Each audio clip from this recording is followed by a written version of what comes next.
चलो, we are starting with 3.4। तो सबसे पहला काम कॉन्सेप्ट्स ऑफ 3.4। चलो बच्चे लोग, 3.4 is depend upon 4 to 5 concept. सबसे पहला concept ABC। Second concept, can you all tell me what is the difference between this two diagram? यहाँ पे एंगल किधर है? सेंटर। यहाँ पे एंगल किधर है? On the circle.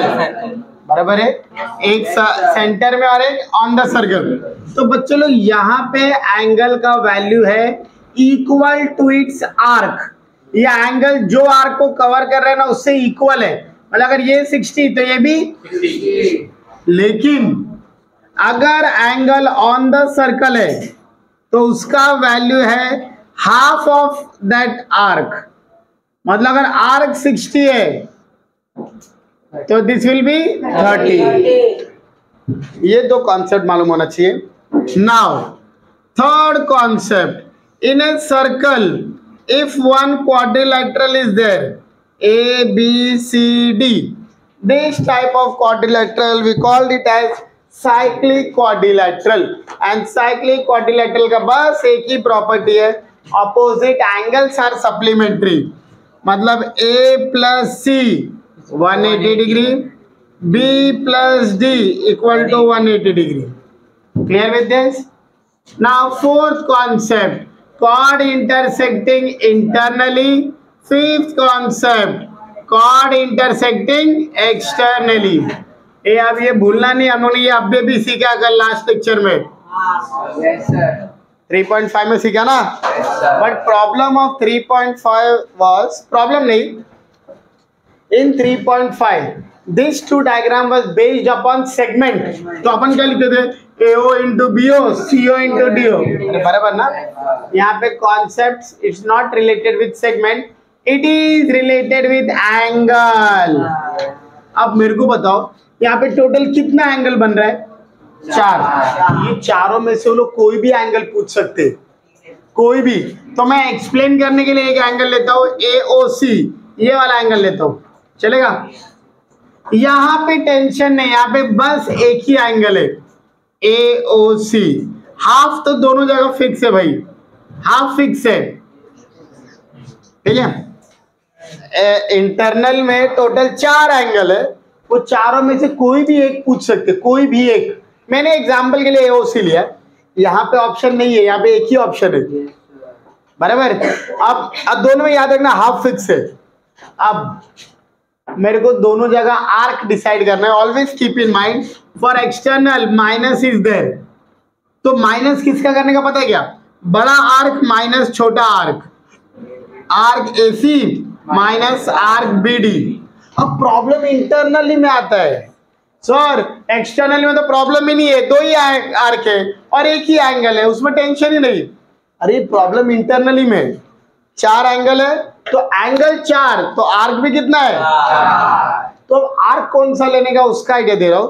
जो भी एंगल ले रहे ना, उसके सामने का और उसके पीछे का, फ्रंट और एग्जैक्ट बैक। तो फ्रंट में कौन है? AC। और एग्जैक्ट बैक में कौन है? बस ये याद रखो। इंटरनल में कैसे याद रखेंगे? सामने का, पीछे का। और एक्सटर्नल में कोई तो टेंशन ही नहीं है भाई, 2 ही आर्क बनता है, तो बड़ा माइनस छोटा। अब टोटल 8 क्वेश्चन में बस इतना ही कॉन्सेप्ट है। अब ये जगह बचा बोल के जगह वेस्ट नहीं करते, कम से कम इजी वाले क्वेश्चंस को खत्म करते। अभी डायग्राम देख के बताना सब लोग that which concept we have to use. I am starting with question number 7।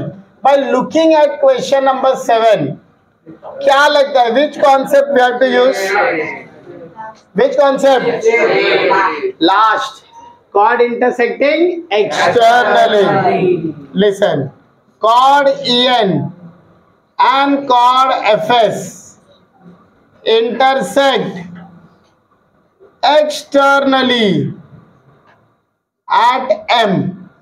भाई यहाँ पे एंगल का त्रास लेना ही नहीं, एक ही एंगल है, तो angle NMS equal to half तो फिक्स है, बड़ा आर्क माइनस छोटा arc, that is arc NS minus arc EF. Yes और नो?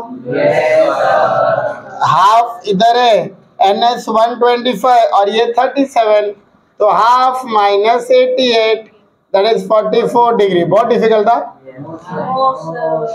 क्लियर है? यहाँ पे आन दो। क्वेश्चन नंबर 8, क्या लगता है कौन सा कॉन्सेप्ट है?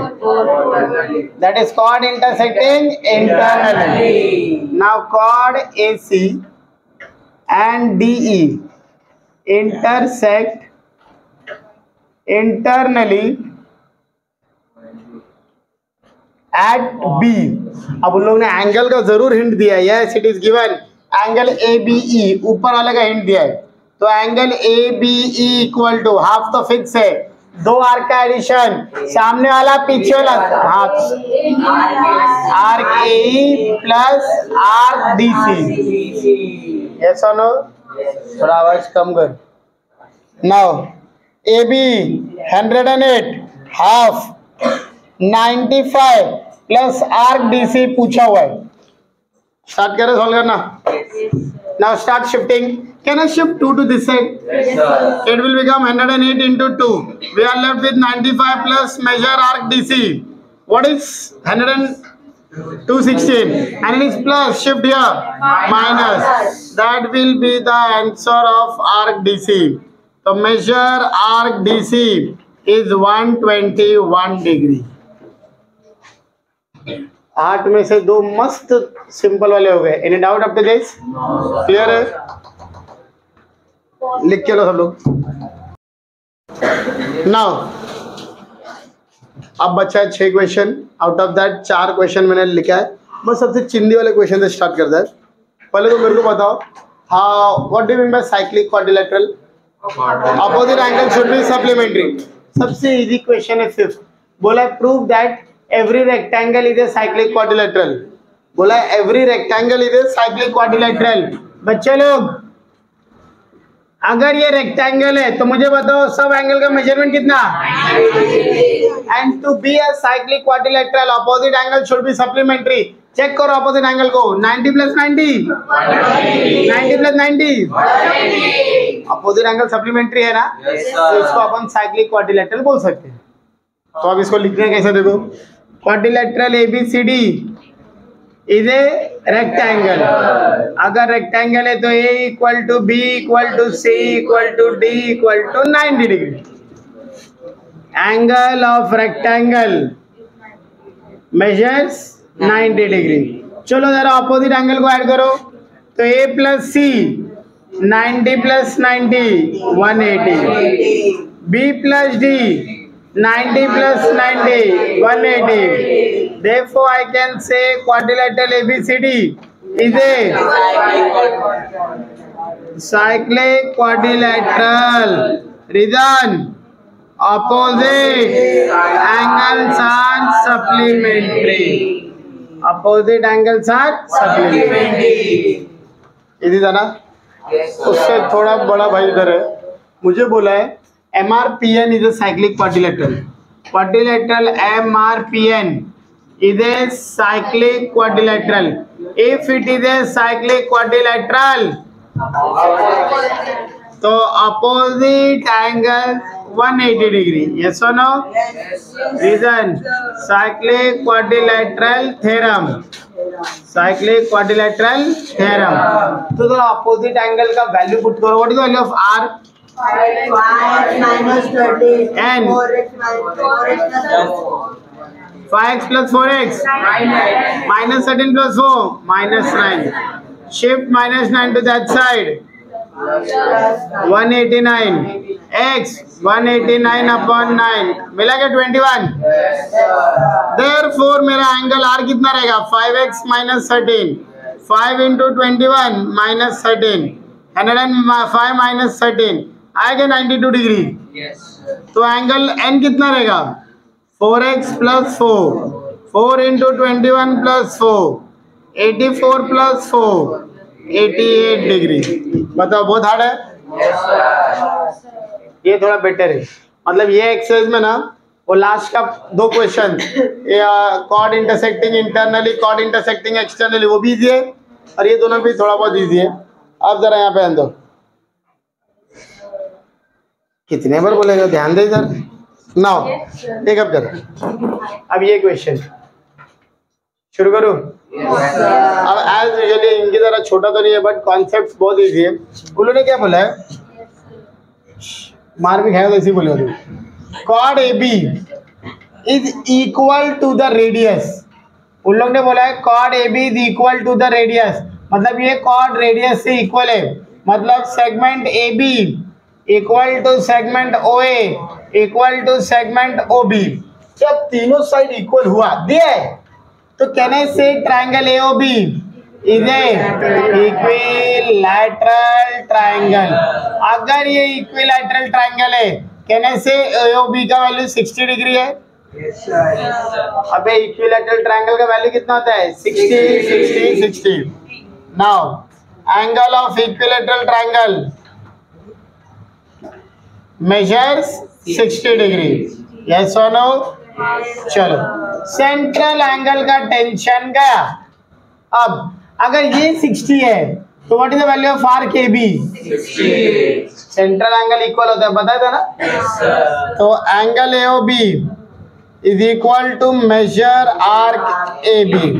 Reason, central angle is congruent to its corresponding arc. Central angle is congruent to its corresponding arc.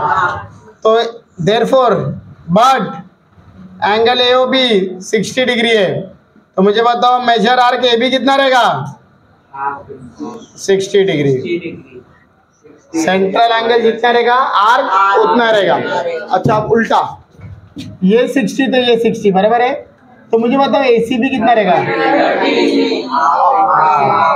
तो angle ACB is half major arc AB। इसका रीजन है इंस्क्राइब एंगल थ्योरम। क्या रीजन है, तो ACB का value है half into 60, how much, 30। अब पूरे सर्कल के आर्क का एडिशन कितना होता है, 360। आउट ऑफ दैट अगर किसी ने बोला ये 60 है, तो मुझे बताओ बचा हुआ कितना रहेगा, करेक्ट। तो major arc A B plus major arc A C B equal to 360 degree. Reason, sum of arc of circle is 360 degree. Mark A B 60 degree, तो major arc A C B equal to 360। तो major arc A C B कितना होगा, 360 minus 60 कितना, 300। बताओ बहुत hard है। सिर्फ property याद रहना चाहिए कि सेंट्रल एंगल इक्वल होता है, इंस्क्राइब एंगल हाफ होता है, इक्विलैटरल ट्रायंगल का सबका मेजर 60 60 60 होता है। अब जरा इधर आओ बच्चों लोग, ये दिया है 110 डिग्री, ठीक है। एक एक करके शुरू करते जरा अच्छे ध्यान दो। सबसे पहला part, quadrilateral PQRS is a cyclic quadrilateral. अगर ये साइक्लिक क्वाड्रिलैटरल है तो अपोजिट एंगल का एडिशन कितना है, तो PSR plus angle PQR equal to 180 degree. Cyclic quadrilateral theorem. तो PSR 110, PQR 180, तो PQR कितना रहेगा, 180 माइनस 110 70। यस और नो।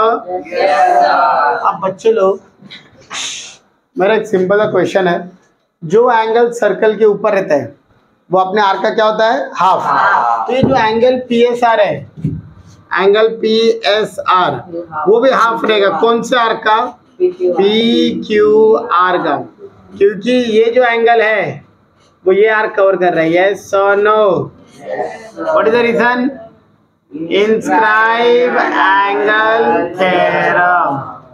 तो angle PSR equal to, sorry PSR है अपने पास 110, half equal to major arc PQR, ये 2 डिवाइड इधर आ दो, तो major arc PQR equal to 110 into 2 220। Yes और नो? अब मेरा क्वेश्चन है, इसका आंसर दे दिया तो I start with the second part.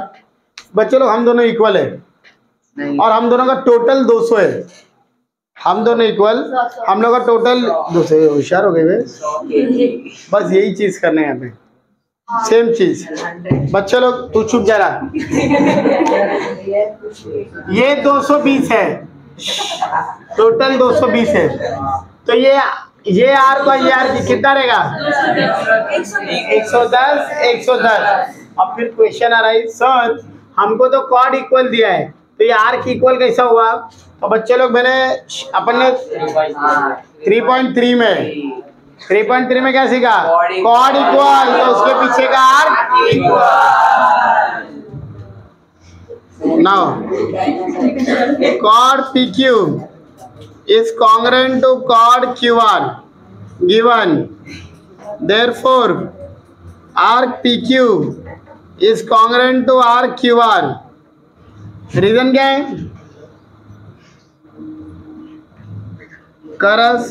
arc corresponding to congruent chord is congruent। ठीक है, तो मैं जो सिंपल में एक्सप्लेन करने के लिए ना दोनों को x ले लेता हूँ। Let arc PQ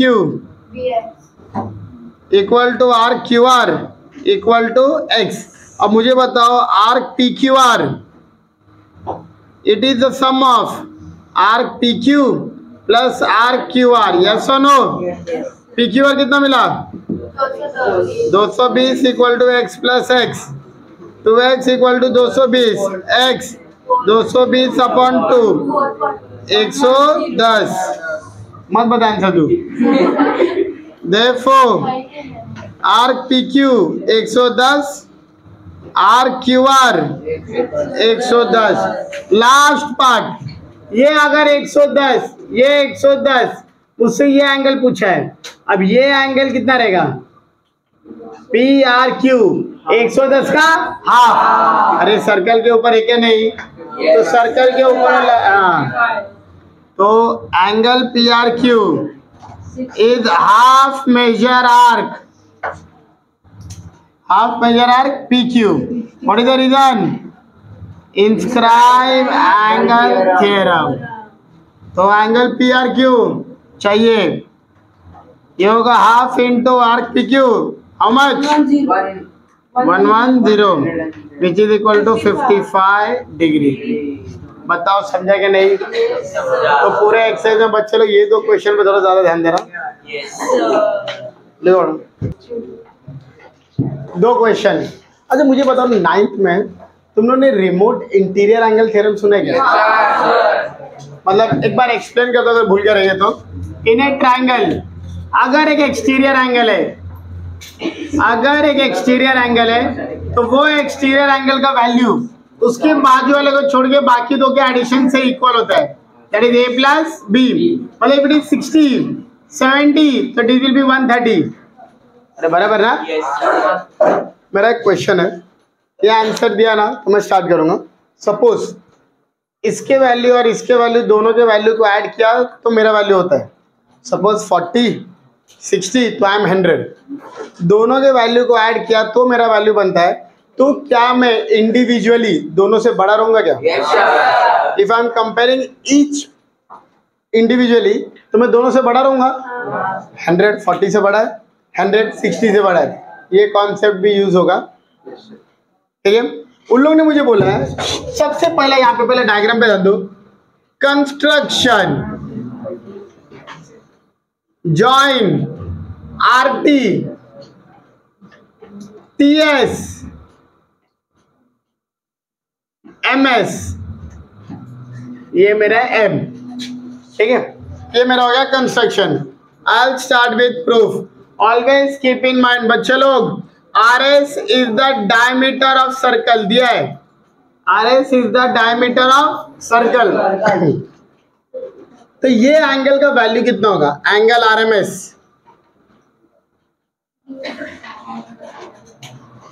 correct, half, एक इसने बोला half of angle RS, correct, तो इसका वैल्यू होगा 90, क्योंकि ये arc RS is the semi circle, आधा सर्कल मीन्स 180, तो ये 180 तो ये 90, ये हो गया लॉन्गेस्ट मेथड। एक छोटा सा लाइन याद रखो, angle inscribe in a semi circle is 90 degree. इसका मतलब ऐसा है कि अगर एक सेमी सर्कल है उसके अंदर तुम लोग कोई भी एंगल बनाओ, कोई भी, कितना भी, सबका मेजरमेंट 90 ही होगा, ये एक प्रॉपर्टी है। तो angle RMS is equal to 90 degree. Reason, angle inscribe in a semi circle is 90 degree. Clear है? नाउ ये ट्रायंगल को लो जरा,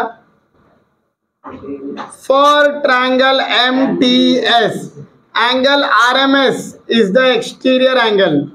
एक्सटीरियर एंगल मतलब बाहर का एंगल। तो ये जो बाहर का एंगल है उसका वैल्यू उसके अंदर बाजू वाले को छोड़ के बाकी दो से इक्वल होगा ना, that is angle MTS plus angle MHT। अब इसका वैल्यू 90 डिग्री है, equal to MTS plus angle MHT। गधे लोग, इन दोनों को ऐड किया तो 90 हो रहा है, इन दोनों को ऐड किया तो 100 हो रहा था, तो ये 100 दोनों से बड़ा था, मतलब ये 90 दोनों से बड़ा रहेगा क्या? तो कहना से 90 degree greater than angle MTS।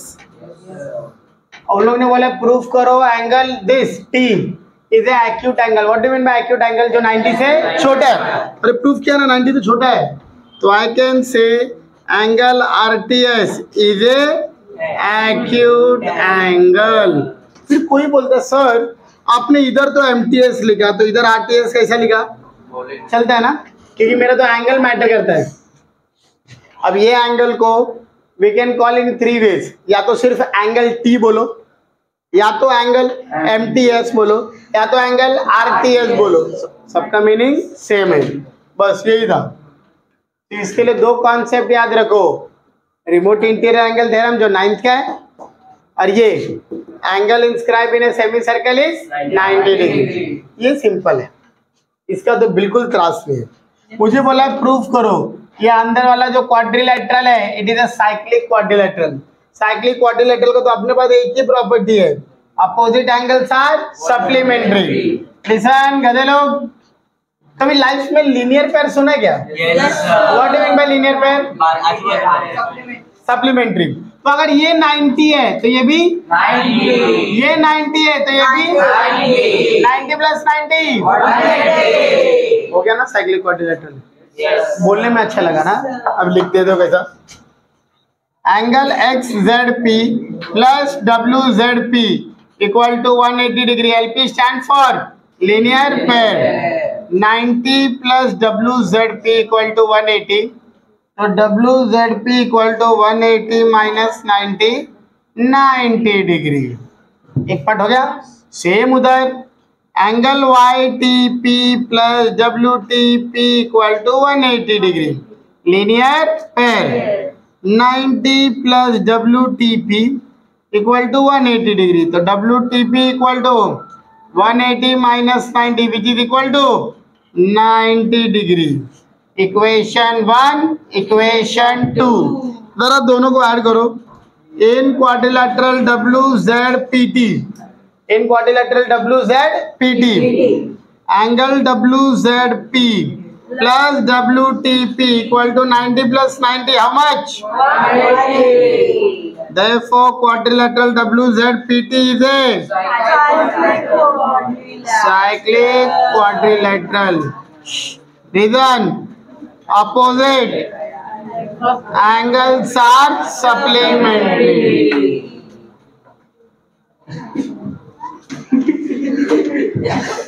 ऐसी भोला भाला लगता है ये, फुल मस्ती करता है। नाउ तेरे को मारूंगा तू भी भूलने लग जाएगा सब।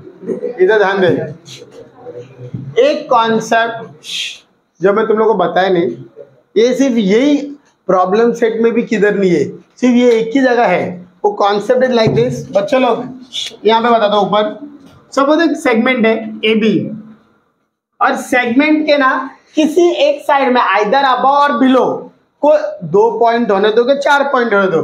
जस्ट इमेजिन यहाँ पे 2 पॉइंट है सी डी। जब मैं ये दोनों पॉइंट को एंड पॉइंट से ज्वाइंट करूं एंड अगर ये एंगल इक्वल है तो ये चारों पॉइंट को बोलते हैं कोन साइक्लिक पॉइंट। क्या बोलते हैं? कोन साइक्लिक पॉइंट। इन लोगों ने क्या किया है, टेक्स्ट बुक में एक जगह थ्योरम नाम दिया है, थ्योरम दिया नहीं है, सिर्फ अपने को यूज करें। That is page number 70, page number 70 पे ऊपर ऐसा थ्योरम करके दिया है, कुछ प्रूफ वो सब दिया नहीं है, सब अपने को कॉन्सेप्ट यूज करने का है। दिख रहा रहेगा ना ऊपर, स्टेटमेंट फॉर्म में दिया रहेगा। तो मस्त उन लोग ने स्टार्ट करो जा। उन लोग ने मुझे बोला है प्रूफ करो कि एक्स जेड टी वाई ये भी कौन साइक्लिक है। बच्चे लोग बाकी सब डायग्राम मरने दो, जो मैं बोलता हूँ उस पर फोकस करो, एक्स वाई पे फोकस करो। किया गया? Yes, sir. और सिर्फ ये 2 पॉइंट पे फोकस करो। ये दोनों पॉइंट के को एंड पॉइंट से ज्वाइंट किया गया। Yes, sir. और दोनों को 90-90 बोल के इक्वल भी खुद ही बोल रहे हैं। Yes, sir. एक साइड में भी है, इक्वल भी है, देखो ये चारों पॉइंट को क्या बोलते हैं? Concyclic points. क्लियर है? अब यहाँ पे फॉर सेगमेंट एक्स वाई, और segment X Y listen up, angle X Z Y equal to 90 degree, angle X T Y equal to 90 degree. अरे बराबर है ना? Yes, sir. X Z Y X T Y दोनों 90-90। therefore can I say angle x z y is congruent to angle x t y? therefore points x z t y are concyclic points। और उन लोग ने reason एकदम मस्त दिया है, बड़ा वाला। क्या रीजन दिया जरा बोलो? if 2 points on a given line, yes, subtend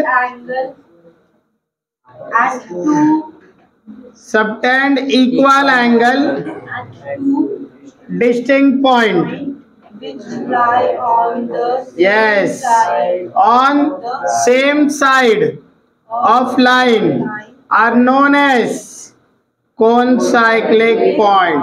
बताओ समझा क्या नहीं? Yes, sir. अब जो मैंने इतना बड़ा रीजन लिख के दिया उसका मीनिंग समझ में आ गया?